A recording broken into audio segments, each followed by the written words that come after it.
एपका population खाते ज़िले शहीद बेनज़ीर आबाद पारां बि सिंध हुकूमत तरफ़ां पॉपुलेशन खाते के एनजीओ हवाले करण खिलाफ नवाब शाह प्रेस क्लब पारां ॿिए ॾींहुं बि मर्द तोड़े औरत मुलाज़िमनि बुख हड़ताल कई। उन मौके ते बुख हड़ताल ते वेठल मुलाज़िमनि सिंध टीवी न्यूज़ सां ॻाल्हाईंदे चयो त लोगों ने 1965 से धक्के खाए हैं, इतनी तकलीफें उठाई हैं, मारे खाई हैं, पत्थर खाए हैं। आज जब लोगों को समझ में आ गया तो आज हमसे ये छीना जा रहा है। हम चाह रहे हैं कि ये डिपार्टमेंट हमारे पास ही रहे। हुकूमत से अपील है कि हमारे इस मुतालबात को पूरा किया जाए। हमने इतना खून पसीना बहाया है, मेहनत की है और इतने अरसे से हम इस डिपार्टमेंट में हैं। हम अपना डिपार्टमेंट खोना नहीं चाहते। जॾहिं पॉपुलेशन शुरुआत में असां आयासीं त ॻोठनि ॻोठनि में वेंदा हुआसीं त असांखे माण्हू भितर हणंदा त ही चिरिया आहिनि, हिननि खे कढो हितां। ऐं उन्हनि माण्हुनि में असां हींअर अवेयरनेस आंदी आहे। असांजो मुतालबो इहो आहे त असांजो इदारो जेको आहे अदारो आहे हिकिड़ो, हुनखे एनजीओ हिकिड़ो प्राइवेट अदारो आहे, उनखे ॾियण में असांजे अदारे खे नुक़सानु आहे। गवर्नमेंट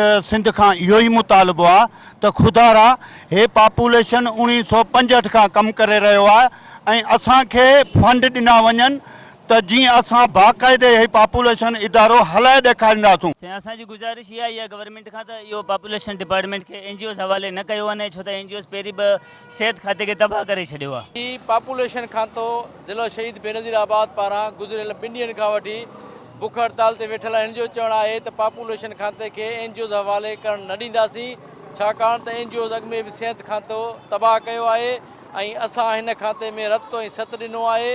असां पंहिंजे मुलाज़िमनि जूं नौकरियूं दाव ते लॻण न ॾींदासीं। उन जे करे ई असांजी बुख हड़ताल जारी आहे। कैमरामैन रफ़ाकत ताराई सां गॾु ज़ुल्फ़कार ख़ासकेली सिंध टीवी न्यूज़ नवाब शाह।